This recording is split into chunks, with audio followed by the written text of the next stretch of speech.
Hello and welcome everybody to the reading of The Great Exodus, or The Time of the End, How Near Are We to It? A book by James Aiken Wylie in 1862 that we have uncovered from a library here locally in Minneapolis, thanks to some digging on the internet. And of course, James Aiken Wylie has written some wonderful works, one of which Jurk Listman of Belgium just reminded me of, this book called Roman Civil Liberty.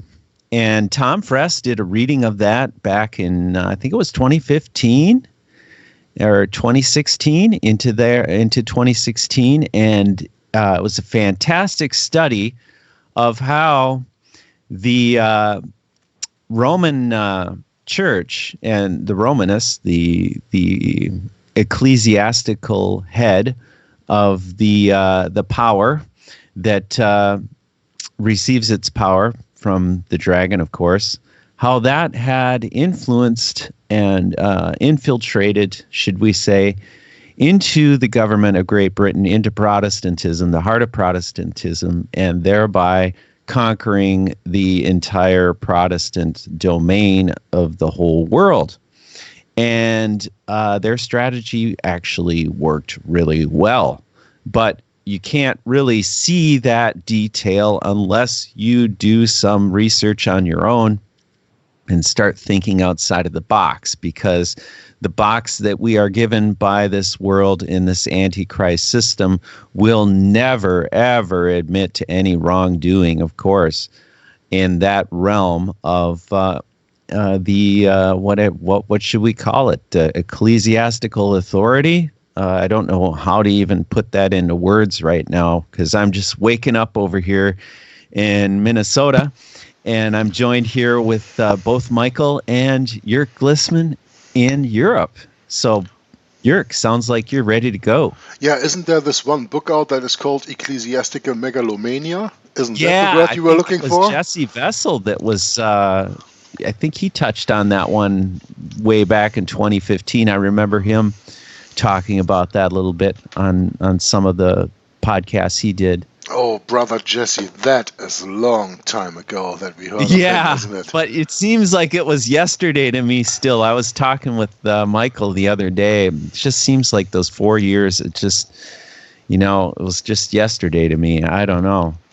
Yeah, I haven't heard of his mother anymore. She contacted me once and told me that he went back into the world and his girlfriend was much more important than Jesus Christ. And ever since, I haven't heard of Jesse Vessel anymore. I have many of his videos mirrored on my second YouTube channel, Sure. Dogma's War on Disinfo. And I so much like Jesse Vessel and the studies we did together.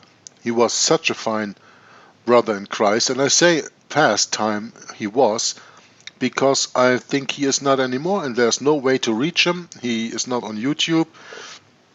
I don't have any contact with his mother anymore, so what can you do? Huh? You can Just only a shame. do so much, and then you got to let go. That's what I've found, Jurk, and it's better not to crowd these people out. If they make up their mind and that's what they want to do, then they got to reap what they sow. Absolutely. Yeah, that's correct. So, Michael, welcome to our broadcast today on this, what is it now? November 23rd, our Sabbath day, 2019, and we are going to delve into Chapter 2 of the second portion of the book, The Son of Man, or the Antithesis. So, Michael, welcome. Hi, Brad. Hi, dear listener. Thanks for having me. Is my voice okay? Is my voice right?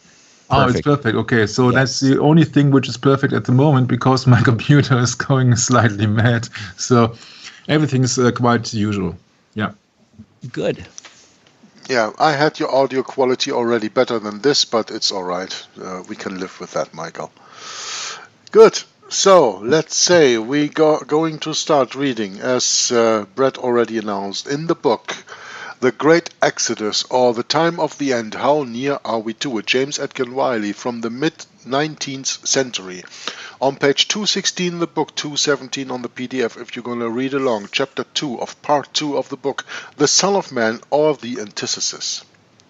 We now pass to New Testament prophecy. And by the way, before we begin, no, I'm sorry, I didn't have any time to read anything of this book in advance.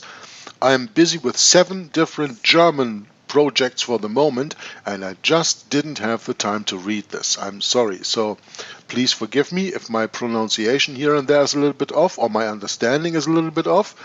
I hope that the Holy Spirit will lead me into all truths and give the understanding of this book, and that's where we are. We are with 3 people here together, gathered in Jesus Christ's name, and we ask the guidance of the Holy Spirit to lead us into all truths and the understanding of this book that James Edkin Wylie wrote. So, that must be enough for that part, so now I'm going to start. We now pass to New Testament prophecy. Like the mariner, I remember, it was mariner. Like the mariner when he crosses the equator and sees new and more beautiful constellations ascend the horizon, objects unseen by us before, or, if seen before, seen dimly and from afar, now rise upon our side. The kingdom of the beast begins visibly to recede, and the kingdom of the Son of Man begins to draw nigh, comes prominently into view. With these 2 kingdoms, the whole of Revelation is occupied. In the prophecy of Daniel, the kingdom of the beast is the most prominent object. It is not, it is true, the only object, but it is by far the most prominent. It is seen rising bigger and higher, filling the whole stage, drawing to itself all the power and glory of the world, eclipsing the kingdom of the Son of Man, and, one would think, utterly extinguishing it, were it not that a glimpse is obtained of that kingdom when the empire of the beast is overthrown at the coming of the Ancient of Days. In the New Testament, on the other hand, the kingdom of the Son of Man is seen as the object of primary importance. It is small at first, but it is instinct with the principle of celestial life. It continues to grow. It fills at last the whole field of vision. It expels by its own native power the antagonist kingdom from the earth.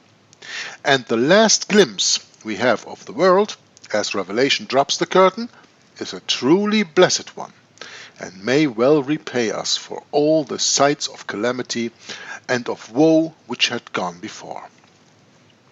A serene and glorious light mantles the earth. Peace hath descended on the gentle wing. The world is wrapped in a sweet and holy repose, and the nations and kindreds are seen walking together in love and dwelling in safety beneath the scepter of the Son of Man. There is an obvious antithesis betwixt these 2 kingdoms. That antithesis we can trace all through the Bible. It begins on its very first page, and it is seen upon its very last. That antithesis we can trace in every particular of these 2 kingdoms. In all things they are radically and internally antagonistic, and every figuration of them in prophecy is markedly and designedly antithetical. A brief consideration of that antithesis, as figuratively shown, will give us a deep insight into the nature and origin of these 2 kingdoms. First comes the kingdom of the beast. Its name is sufficiently indicative of its nature and principles. It was carnal, sensual, earthly. Its members and its objects were carnal, sensual, earthly. The principles of its government were bestial and tyrannical. Force is the attribute of the brute. Force is the glory of the brute. And by force was this kingdom set up, and by force was it maintained. Man listened to a beast and paradise rather than to God. And now he is justly punished by being put under the government of a beast for thousands of years. When developed into the monstrous bulk and brute ferocity in which this beast was seen in the 4 kingdoms, it might have been said to man, "Behold thy God." It was now that the fall was consummated. In antithesis to the kingdom of the beast stands the kingdom of man, for Son of Man is but an Orientalism for man. It is the government of intelligence and justice in opposition to that of brute force.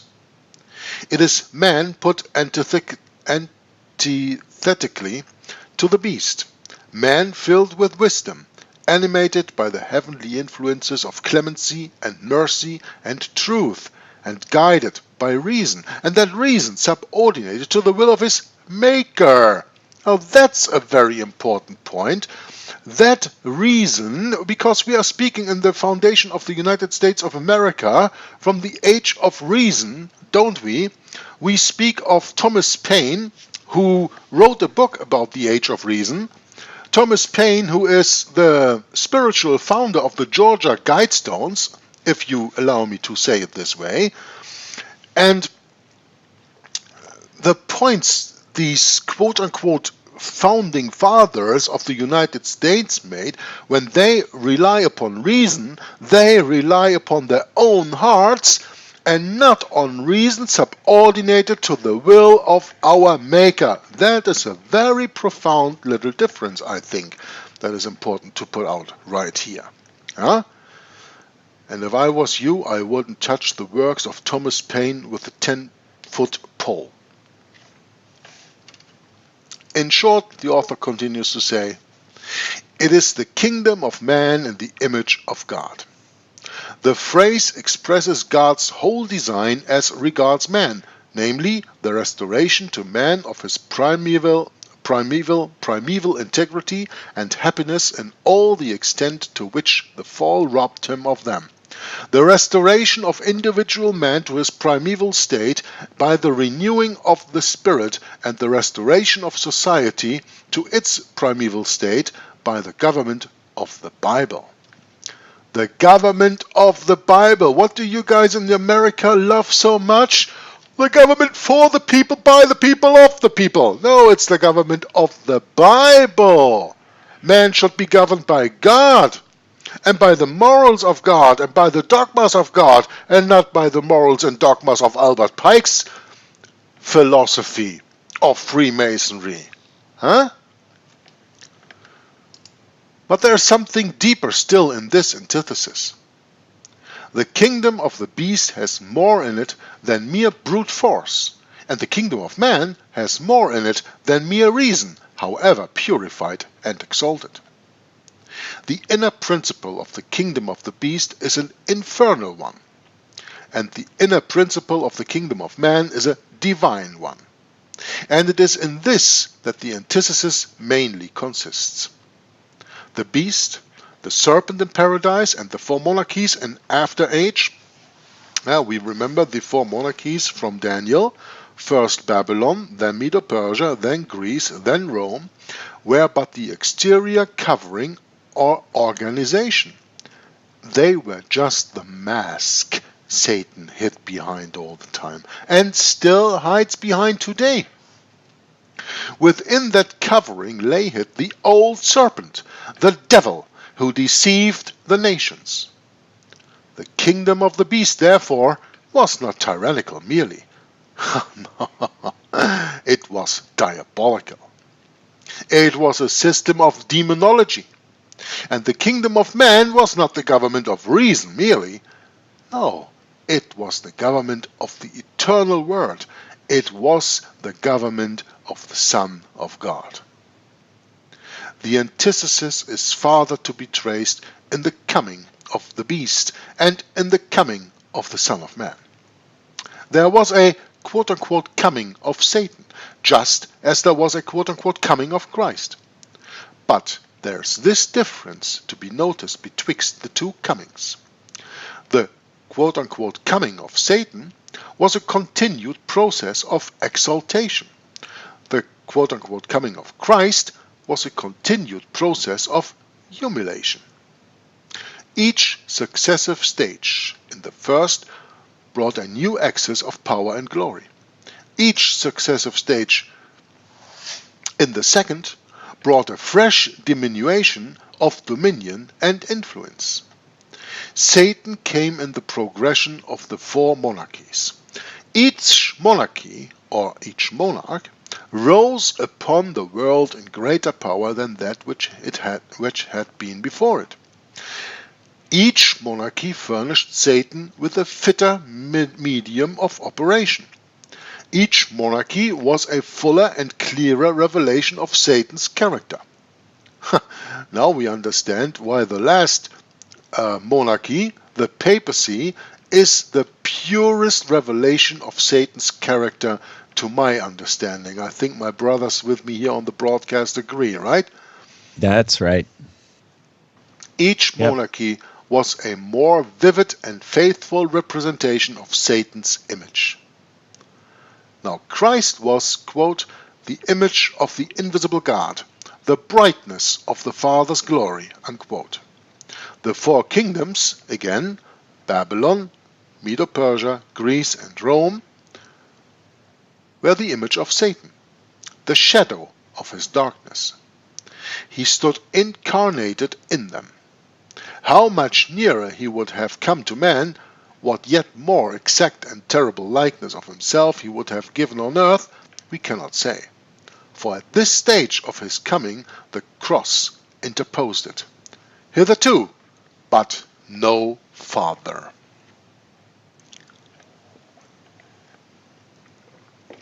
Just taking a sip of my coffee. Christ's quote-unquote coming was from the foundation of the world. But it is from the quote-unquote cross that is coming in his glory dates. Each successive phase of his kingdom has shone upon the world as a clearer illustration of the divine principles and laws, and as a more faithful likeness of Christ's person and character. It has filled a wider and yet wider sphere. As a clear and broad revelation of truth, the Reformation Church surpassed the primitive one. The Reformation one will, in its turn, to be surpassed by the Millennial Church. Now let us mark how this antithesis is farther brought out in the prophetic figurations of the two kingdoms. Let us take the prophecy of Daniel and the prophecy of John and place them side by side. Well, just a little remark of myself. This is something, if you want to understand that very detailed and correctly, you have to read the book Romanism and the Reformation by Henry Grattan Guinness. He tells you the differences between Romanism on the one hand and Reformation on the other hand, when he distinctively shows the points that distinct them in the prophecies of the books of Daniel and the prophecies that John put out in the Revelation, of course, and of course he also refers to Paul. Never to forget, Paul maybe was not a quote-unquote prophet, but he very clearly announced who the Antichrist will be in 2 Thessalonians chapter 2. To my humble understanding, there is no clearer place in all of the Bible to lay the fingertip on the wound who the Antichrist really is. When you understand 2 Thessalonians chapter 2 the way that God wrote it for you, you will have no doubt who the biblical, historical, and prophetic Antichrist is. There can be no doubt. And even though James Edgar Wylie here just talks of Daniel and John, I absolutely add the Apostle Paul. He was of such a vital importance. 2 Thessalonians 2 is the most important verse in the New Testament about identifying the Antichrist. To my understanding, at least. Okay? That's my understanding. Of course, you will not agree when you go to American churches because they tell, oh, the one who is in the way right now, the one who lets, well, that's the Holy Spirit. Ha ha ha. That's not true. And when you have an understanding like that, you don't have the understanding of the Holy Spirit. Let me tell you that. You have to pray for the Holy Spirit to lead you into all truth, as Jesus Christ promises you in John chapter 16, where he says that when the Comforter comes, he will lead you into all truth, and the truth is understanding the Bible, and understanding 2 Thessalonians chapter 2 correctly is of utmost importance. But please, I heard some rumble behind. There's somebody who wants to say something. Yeah, I think that that's a profound point with the 2 Thessalonians, because in recent time I came across some web pages who are doubting the authenticity of the 2 Thessalonian chapter in favor of the Roman Catholic Church, of course, you see. So it's just no new subject, but after all, there are some influences now that all these critical chapters are not real, and some kind of doubt in it, and Roman Catholic Church is doubting this and that, and so I think that maybe in the future also the Thessalonians chapter will be excluded from the Bible, if the Bible will not be forbidden after all, you see. That's my 2 cents. Well, there are also many people, brother, who say that Paul was not an apostle, and that the writings of Paul shouldn't be in the Bible. Well, if you take the writings of Paul out of the Bible, you can throw out 70% of the New Testament and put it in the garbage can. Yeah, maybe that's the goal. Exactly. Of course, that's the underlying goal of people who deny the authenticity of the Bible. And the authenticity of the Bible is that God inspired men to write his mind in words, in black or white or whatever color, in a book that we call the Holy Bible today, the Holy Book. Yeah. After all, if they would exclude the New Testament and also Revelation, then they will have a carte blanche. You see, then they would have, then they could join with the Jews, for example. Huh? Yeah, but you know that all goes together with denying that Jesus Christ has come in the flesh. Yeah. Because when you deny the New Testament, then you deny that Jesus Christ has come in the flesh. And Jesus Christ warned us in the New Testament that anybody who denies that Jesus Christ has come in the flesh is of the spirit of Antichrist. And there your circle closes, you know. True. Yep. And they always do that with character attack. They do that with Paul, you know. Oh, but Paul was a Sadducee, Paul was an inquisitor, Paul was a heathen, Paul was this, Paul was that. You know, in the Bible, in I think chapter 9 of the Acts of the Apostles, it is written that on the road to Damascus, Paul did not have a vision, but he had an actual meeting with the one and true only, yours, Jesus Christ. And because he had that meeting, that was the basis for his apostleship. Because to be an apostle, you have to have personal, not a personal connection, but you have to be an eyewitness of Jesus Christ.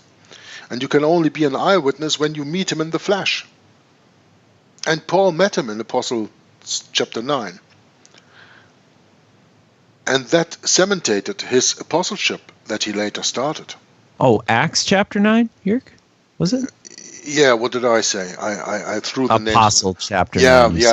That's, you know. Okay, that is Acts, yes. I just he meant the road to Damascus. Acts in Germany is Apostelgeschichte. Yeah. And that's interesting. That's why I mixed those two up in my mind. I'm sorry. No, that's fine. It's just, you know, it's us here in America are kind of clueless as far as the language goes. We say in English, we say Acts of the Apostles, and in German it's Apostelgeschichte, means Geschichte der Apostel, history of the apostles. See, isn't that interesting? Because, you know, Jesus came to Saul at the time, of course. Yes. And converted him to an apostle. By striking him blind for 3 days. Yeah, many will not accept that because he wasn't an apostle while Jesus was walking in the flesh, but he wasn't a disciple. In the spirit. He wasn't a disciple. Yeah, you know, the disciples became apostles when Jesus went to the cross. I see. No? Except one. Except one. That's Judas, who killed himself because he betrayed Jesus. Yeah. And that place was then taken by Paul. Yeah. Sure. And it was Jesus Christ who gave the legitimation to Paul's apostleship himself. But many people doubt that. Why? Because they don't accept what the Bible explains, they only accept what man explains to them. People love to hear Bible explanation, exegesis by men, instead of reading the Bible. Beware lest any man spoil you through philosophy. And vain philosophy. Vain deceit, Yeah. After the traditions of men and not after Christ. Exactly. That's the point that you are so correctly paraphrasing here from the King James Bible. Absolutely. Exactly. That's the problem. We listen, or we love to listen more to man than we love to listen to God. It's true. But when we listen to remember, the broad scope of this book now is talking about the prophecy of John and of Daniel. Yes. And how these two books are specifically prophecy. Well, let me tell you one thing before we even go further in the book. The one prophecy is a mirror of the other. Yes. And the one cannot exist without the other. That's correct. And that's the Old wonderful covenant to new covenant, yes. Yeah, and that's the wonderful working of this holy book. And Paul is right in between, you know. You have on the one hand Daniel in the Old Testament, you have John in the New Testament, and you have a mediator between those two, and that's Paul. He binds it together. And with his 2 Thessalonians chapter 2, he makes it undeniable clear who the Antichrist is. That is spoken of in Daniel, chapter 2, chapter 7, and so on. And that is spoken in the book of Revelation, chapter 13, chapter 17, chapter 18, and so on. The connecting point between those two is Paul. And that's just why I picked out the point that James Edgar Wylie here speaks of Daniel and John. And I said, don't ever forget Paul. And if you want to get the true understanding of that, please read Romanism and the Reformation. Because you guys both agree with me. Michael has read Romanism and the Reformation with me in German. You have read Romanism and the Reformation in English. I read them both. You both will agree with me that next to the Bible, Romanism and the Reformation is the most important book a Bible-believing Christian should have read and understood. Correct? Correct. Can't argue with that. And Henry Grattan Guinness uses Daniel as well as John, but he also uses Paul, and especially 2 Thessalonians 2. And that's the point that I just want to make. No criticism whatsoever on the way how James Edgar Wylie leads us into this chapter, into the understanding of the prophecies of Daniel and John. But I just want to mention before he maybe he does it later on, I don't know, I haven't read this part, I told you. I haven't read a sentence of what we're reading today. It's also for me a premiere today. Maybe he mentions Paul later on, but here explicitly in the last sentence that I just read, he speaks of Daniel and John, and that's why I say you should always, always, always put Daniel in perspective with Paul and John together, and vice versa. Well, yeah, where doesn't it say in the Bible, Jörg, that everything will be established by with two or three witnesses? Exactly. So there's our third witness, brother. There's our third witness. You took the words right off my mouth, brother, because that was what was going to say. All right, that's perfect. Okay, now we're clarified on that for everyone that might be a little slow, including myself. So let's continue. Good. We find they are designedly counterparts. On the opening page of both, there is a glorious image of the power which each respectively introduces. The pictured likeness is first seen, and then comes one historical detail giving at full length the character. On the first page of Daniel stands the quote-unquote great image which rose before Nebuchadnezzar in his dream. That's chapter 2. in form so terrible and brightness so excellent. On the first page of John stands one like unto the Son of Man. Here begins the contrast at its lowest point. The antithesis is placed in that life which the one wanted and the other possessed. On the one side we have the dead image, on the other we have the living man. The one is the kingdom of death, the other is the kingdom of life.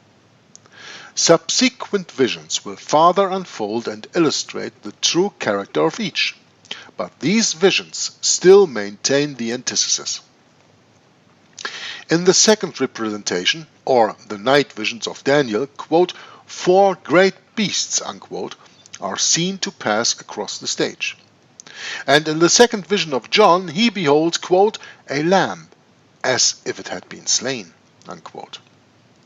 The contrast here is between the wild beast and the lamb, between the bestial and tyrannical principles on which the one was to rule and the meekness and truth of the other.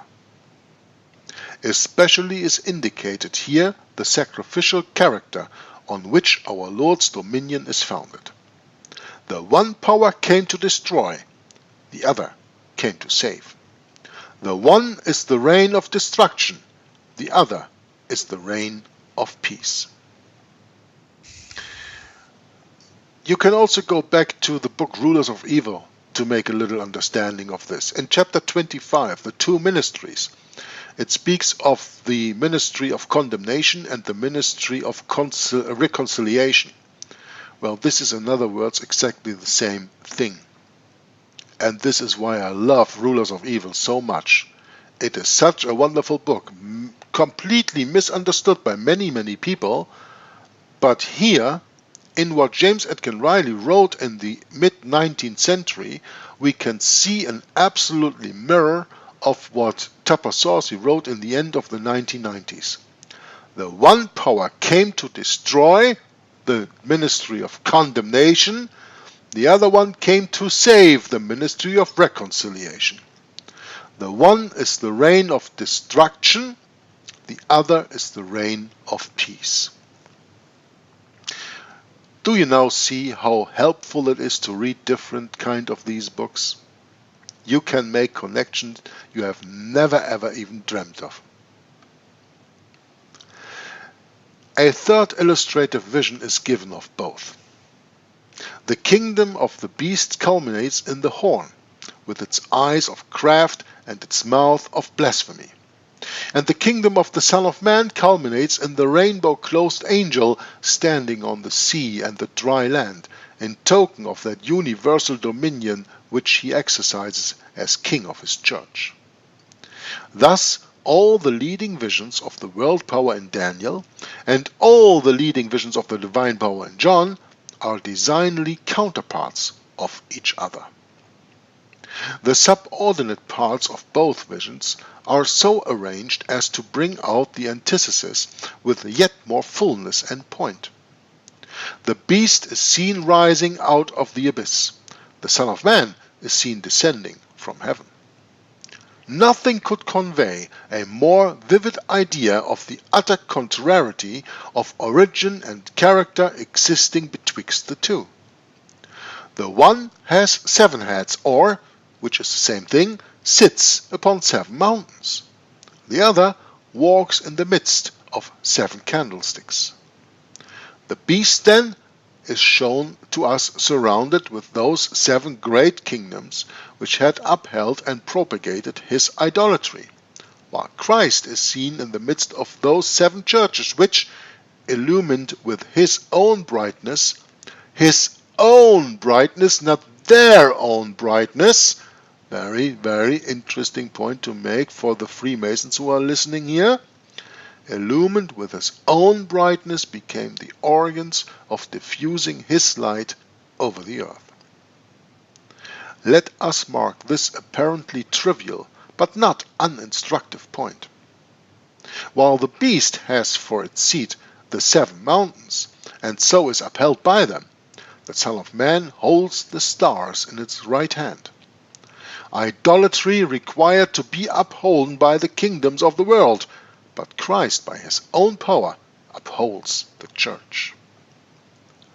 Few symbols have more divided opinion than the 7 heads of the beast.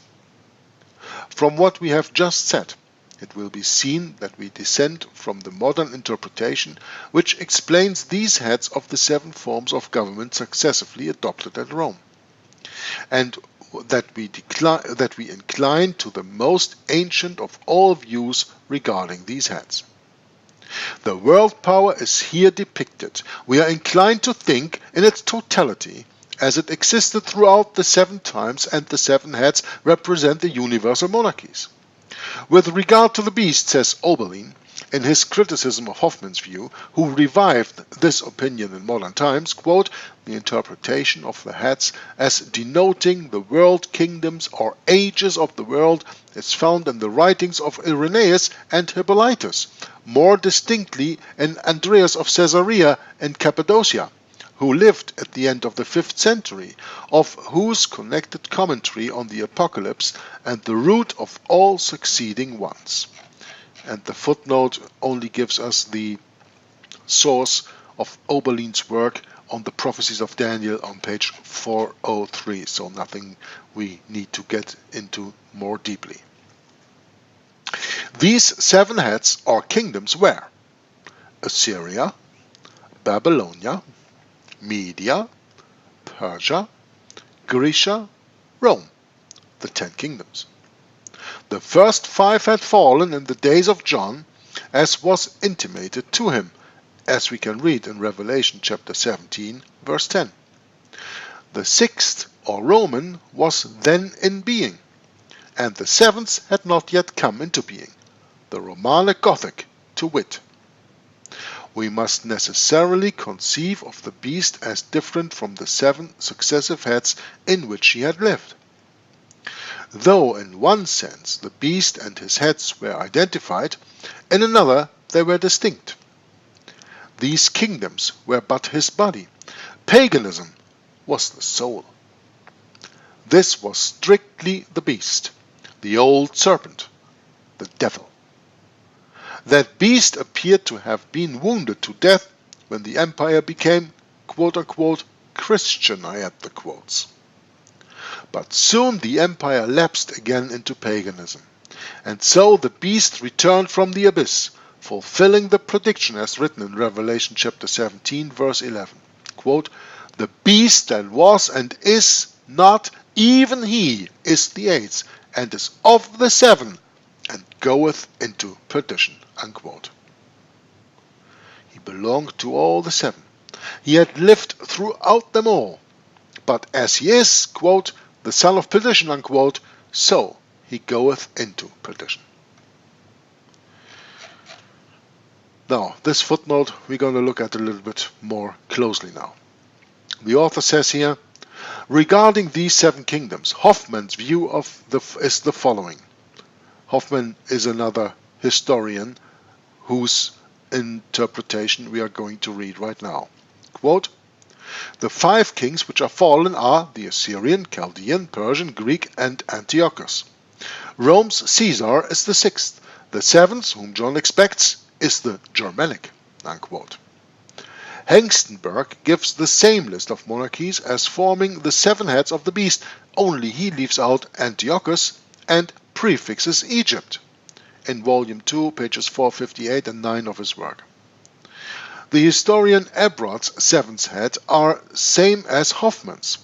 Oberlin on page 271 and 72 in his work agrees with Hengstenberg, and so does Principal Furbain, who, almost alone among modern British expositors of prophecy, takes this view of the 7 heads.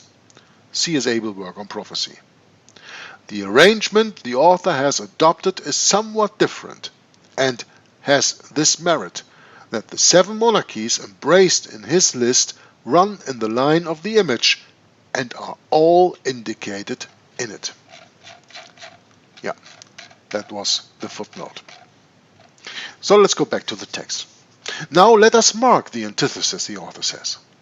As the beast is seen surrounded with the great political organizations which had upheld and propagated his idolatry in the world, so the quote-unquote Son of Man is seen surrounded with the 7 churches, the organs through which his light and rule were to be diffused over the earth. The beast brings in his train, as the ministers of his will, Assyria, Babylonia, Media, Persia, Greece, Rome, and, finally, the 10 kingdoms of modern Europe. And Christ comes followed by the 7 burning lamps, Ephesus, Smyrna, Pergamos, Thyatira, Sardis, Philadelphia, and finally Laodicea. The first we may regard as emblematic of the whole of that power, material and political, which was arrayed in support of idolatry, and the second as equally emblematic of the church in every age and in all countries. In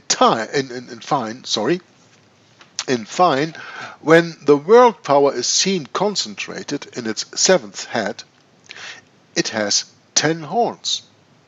And when the divine power is seen concentrated in the woman, she has 12 stars upon her head. By its horns the beast executed its will, and made himself be worshipped by those who dwelled upon the earth. Through her stars, the doctrine of the 12 apostles, the church radiated her light around her and illumined the world. A farther point of contrast may we note. Forming the, what is that word here, frontispiece? Yeah?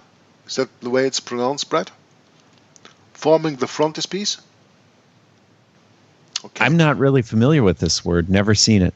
Oh, okay. So we have something in common here. Yeah. Forming the frontispiece, so to speak, of Daniel's prophecy, stands the world power. As a frontispiece, I would say that is the top of the spear, the way that I understand this. Yeah? Mm-hmm. Forming the frontispiece, so to speak, of Daniel's prophecy, stands the world power, begirt with the terrors of tyranny, a burning, fiery furnace behind it, and in its mouth a threatening of death against all who should refuse to fall down and worship. On the front of John's revelation stands Christ, encompassed with celestial glory, and addressing his church in words which convey an assurance of life and are in studied contrast to the threatening of death of the world power. Quote, "Fear not. I am the first and the last. I am he that liveth and was dead, and behold, I am alive forevermore.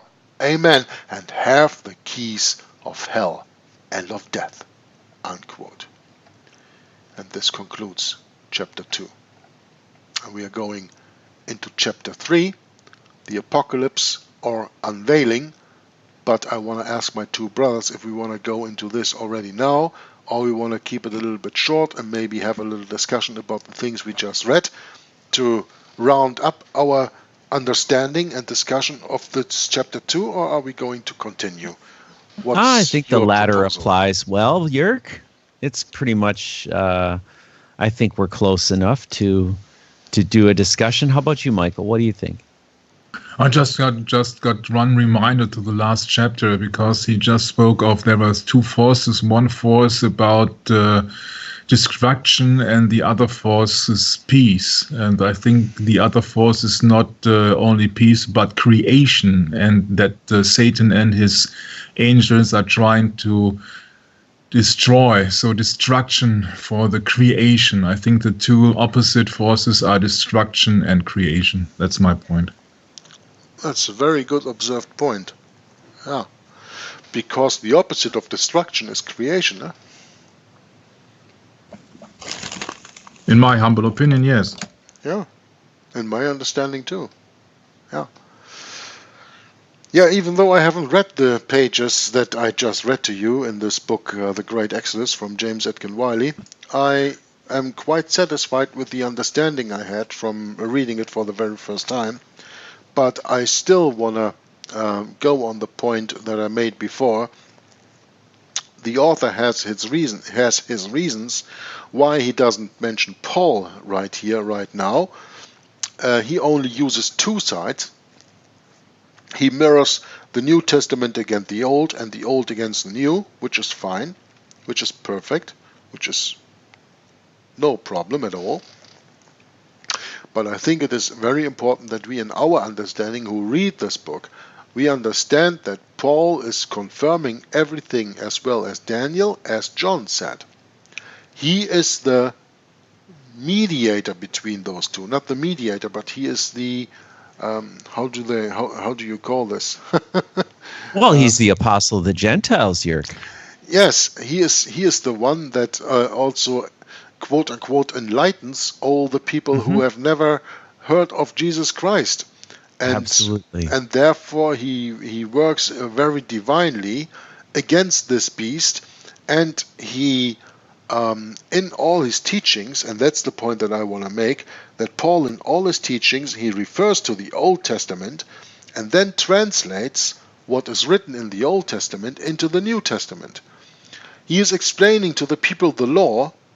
For example, he says, if it wasn't for the law, I didn't know that I was a sinner. Right? Therefore, you first have to have the law. But the law is passed now that we are in the New Testament and we have grace. Okay? And Paul is the mediator between those two. And I just think it is very important that we understand this, because everything that James Atkin Wylie in this book said so far that we read today is 100% spot on. And there's no criticism whatsoever. I just want to add the position of Paul in this. That probably doesn't fit in the story as James Atkin Wylie wrote it in his book, but I think it is of profound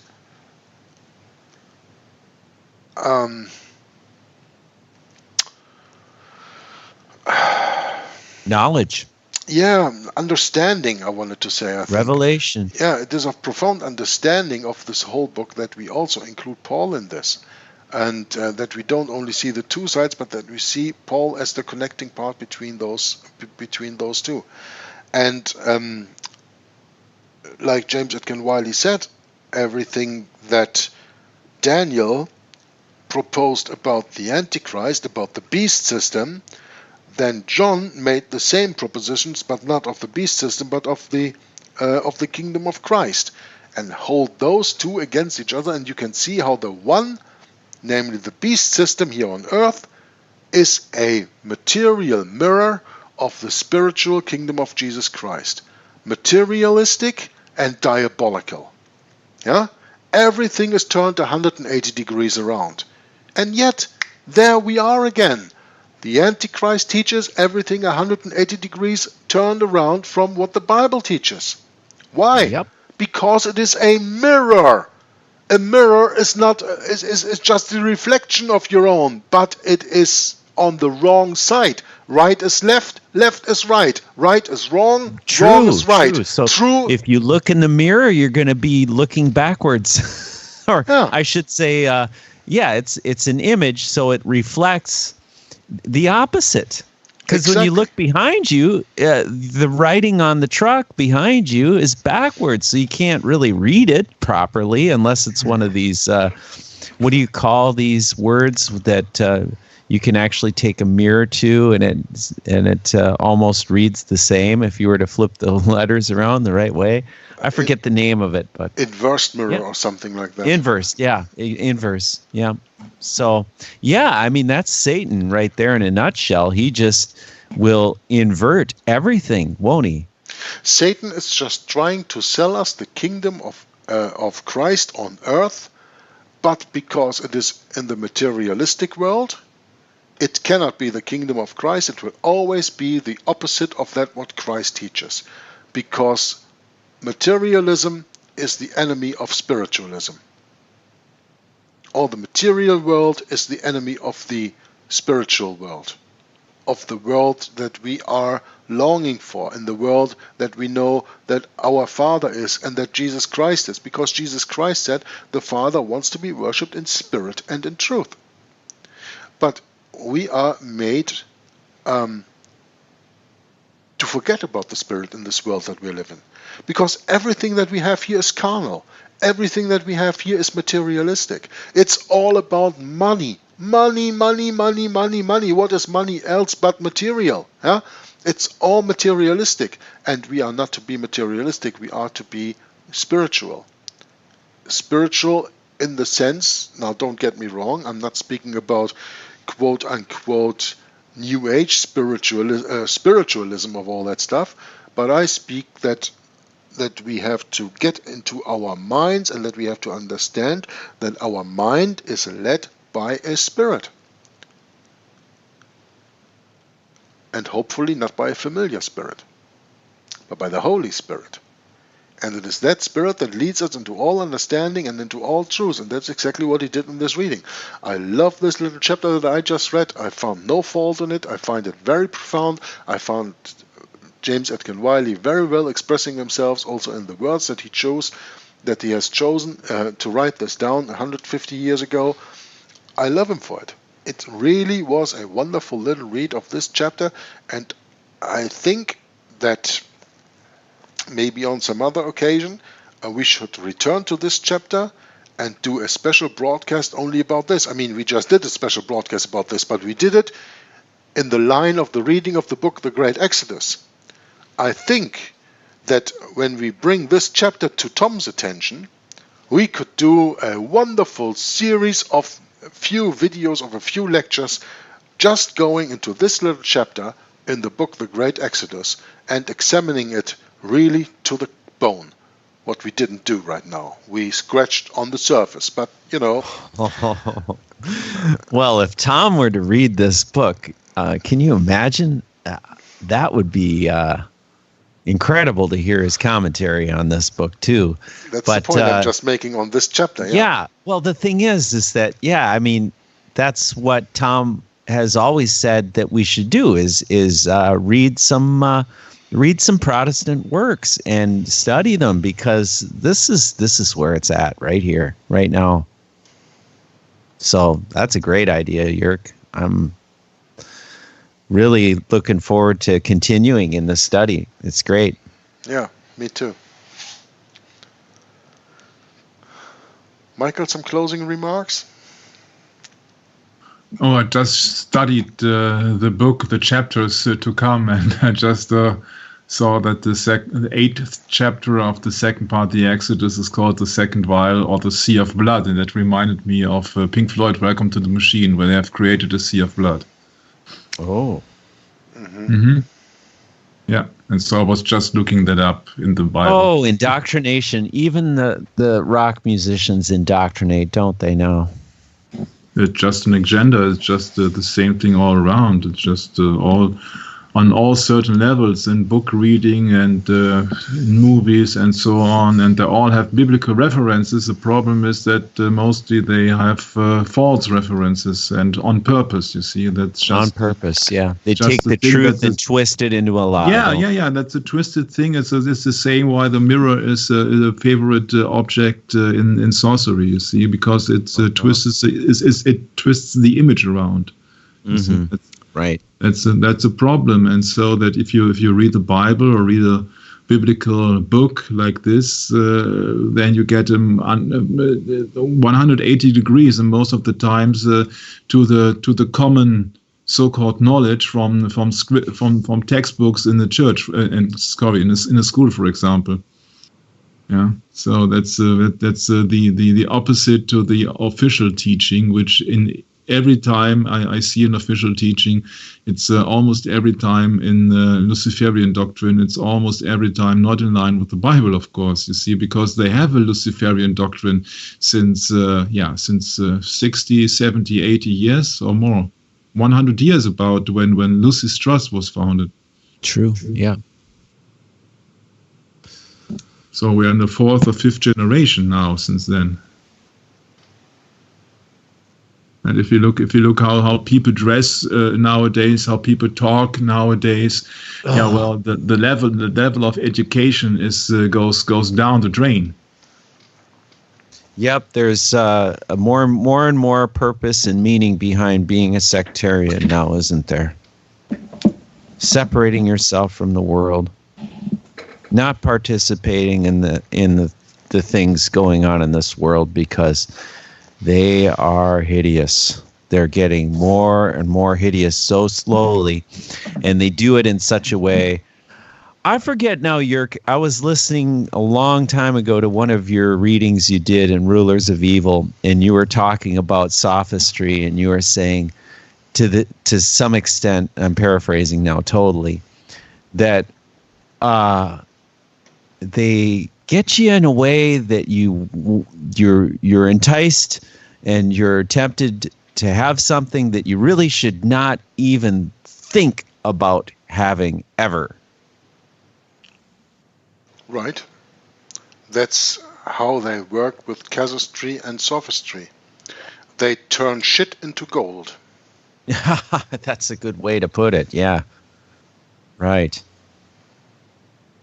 Yep. Like a fly on a turd. Yep. It's really, really, if you just smell it, it stinks so bad. Why would you ever want to get involved with that? I don't know. But, this is exactly how it works for us because we're fallen creatures. We're desperately in need of our Savior. That's the purpose of doing all of these discussions and readings and just trying to encourage others to do their own research, Listen, what they are doing when I say they turn shit into gold, what they are doing is they are using their spiritual exercises, and that's all visual. We live in a world today that is completely visual. Children are raised in a way that they only rely on their vision, and that they rely on their vision, therefore they are given iPhones at the age of 3, sometimes even earlier. It's a shame, So the point when I say, just let me finish my sentence, please, because please keep your comment in mind, but I want to finish my train of thought. When they only raise us in the way that we are led by what we can visualize or what is visualized in the world, it is very easy to turn shit into gold. Because when you touch that, you see, oh, gold is not that soft. When you smell it, you see, well, gold doesn't smell like that. But when you only live in the visual world, you can be betrayed and you will take shit for gold. And that's what they do. That's what they did with their Ratio Studiorum educational technique. They started in the midst of the 16th century, right after the foundation of the Jesuit order. Their paper Ratio Studiorum came out in the 1590s or something, but that's not the point. They practiced that already from the beginning. And they use sophistry and casuistry to tell you that black is white and white is black, that the truth is a lie and that the lie is truth, and that shit is gold. And therefore they need you to visualize everything. And then they're going to use their spiritual exercises on you, because they are spiritual and visual exercises. Visions in the spirit, that's what's it all about. You have to lose all the other senses. You don't have to smell, you don't have to touch, you don't have to taste anymore. Only vision is important anymore. Only what we show you is important. And do you want to know where that culminated into? 9/11. Everybody was taken by the pictures they saw on the television. Oh, a plane hits the tower. Oh, the tower crashes down. I saw it, so it's true. That's the point. The people saw it and they took it for real. They sell you shit for gold. Think about that.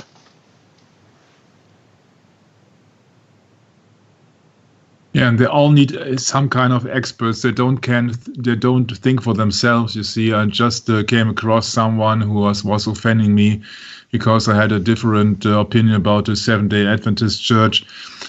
And I couldn't get any argument because my opponent wasn't open for any argument, but was also only attacking my person, of course. And so it really makes no sense.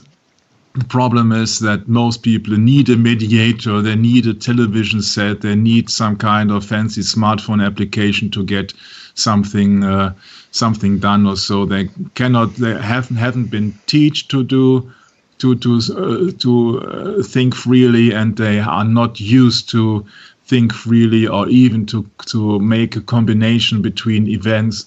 They are not used to do it. They have not learned it, and so in later times, they are upset if you put them with the nose to some events, and they shook their head and they say, no, it cannot be true because it didn't come in the newspaper, it wasn't shown on the TV set, and my neighbors have a different opinion on this and that.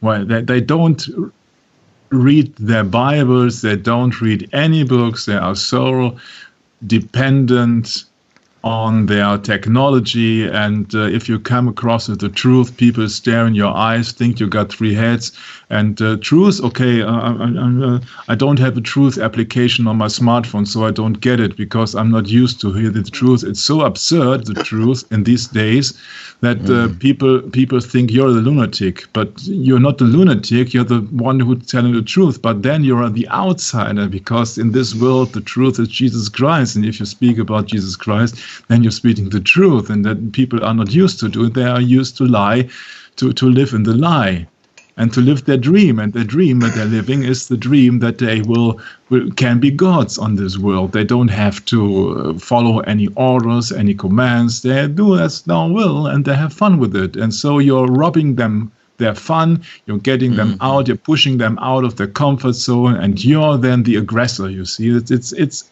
everywhere, it's completely twisted. You try to save them, you try to help them, but they think that you're the aggressor. In this world, the truth is put into straitjacket by doctors who are actually the lie.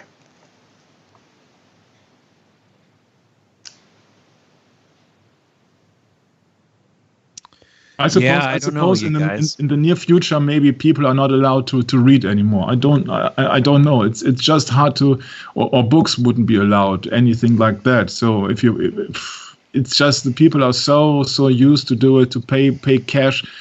Pay cash. Oh no! Pay cash is not good. You can be robbed. And pay with your credit card and use your smartphone application and take it with you and have the new chip in your passport so you can be identified and you save time and this and that. They're so dependent on that technology. And believe me, I don't know if I will live long enough to see that, but I think that this technology thing will turn around and the man will be the slave of the technology age. Yeah, it will turn around and bite you in the ass. That's how they say that. Yeah.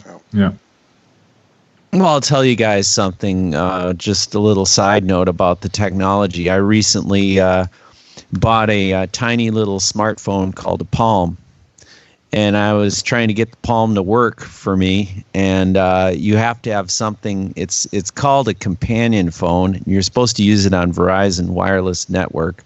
And of course, if you put a SIM in there, you can use it. It's a GSM phone. You can use it on any network.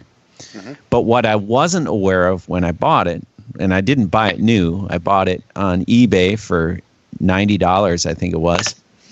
I wasn't aware that you can't receive text unless it is synced to another application outside of the realm of the smartphone, like Google Voice or something like this. And I just was like, you gotta be kidding me. This is the stupidest thing.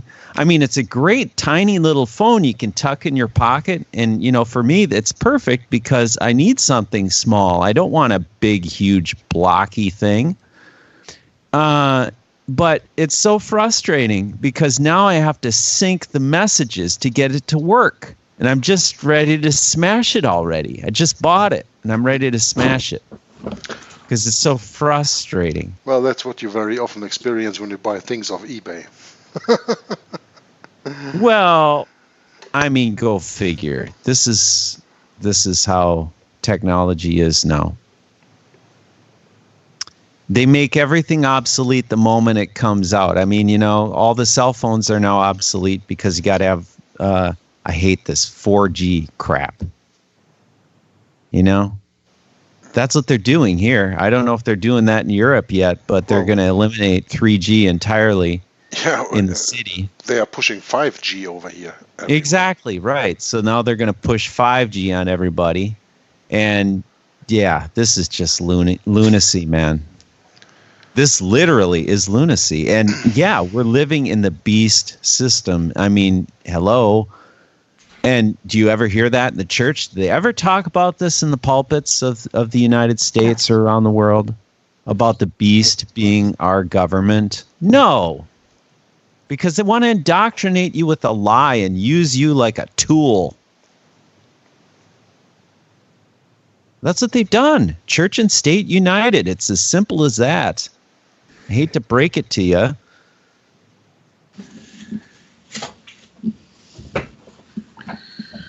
Yeah, so who's going to read these old books in the future? Now, you see, we are making it a little bit more easy so that people only have to listen. They have to not to read it for themselves, because I think that these books will soon be more rarer than before, or even been forbidden or so. So you have the modern day and age MP3 or more on a more compressed rate kind of technology, which you can like a watch on your wrist or so to get with you everywhere you are. But the problem is that with a book, you are intimate with yourself, and you can do it on your own without any control. But everything which is electronical can be monitored, you see, so that everybody knows, oh, Brett at the moment is writing this book or is reading this book, and oh, no, this is forbidden language. This is against the system, so it's just not fine, and he gets a strike on his social points, you see. Yeah, it's a way to... It's a dog leash, you know. I remember someone talking about the leash. You know, it's like when your wife is calling you all the time, instructing you what to do. They give you the cell phone, and that's your leash. See, we used to joke about that. You know, it's just a joke. It's not serious. You know, in Germany, it's not a joke. In Germany, do you know how the housewife is called in Germany?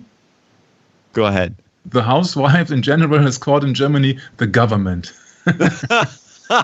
So you have to ask the wife of the house to spend money on your new cell phone or spend money on your car whatsoever, because it's I have to ask the government. It's just a strange. Oh, sure. And who is biblically the government of the household?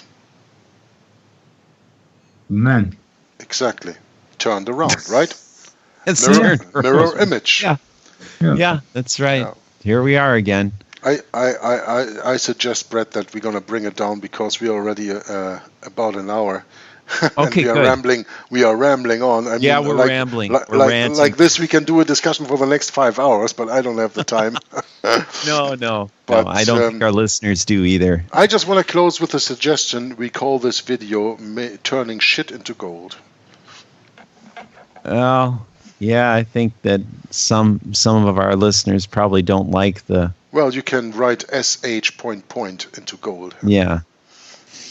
Leave something to the imagination. Well, I will call it this is way close anyway. enough. Yeah. Without having to,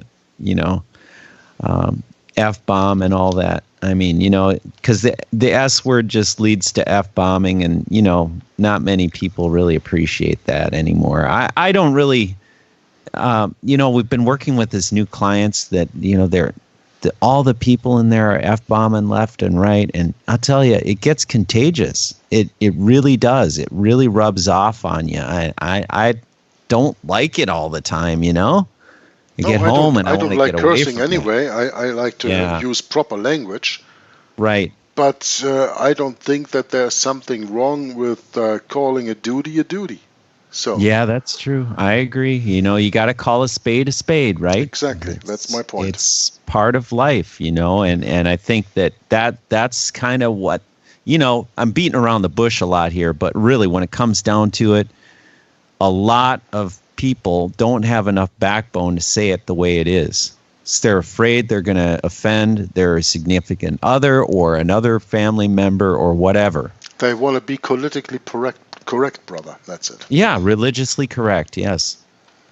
And that's what we end up with is the Jesuits ruling over the whole thing. And that's what we got. So, all right, Jörg, Michael, should we close it up for today? Yep. Yep. Great. So God bless everybody. We'll catch up with you next time. In the Great Exodus, or the Time of the End, How Near Are We to It? By James Aiken Wylie, 1862. Bye-bye.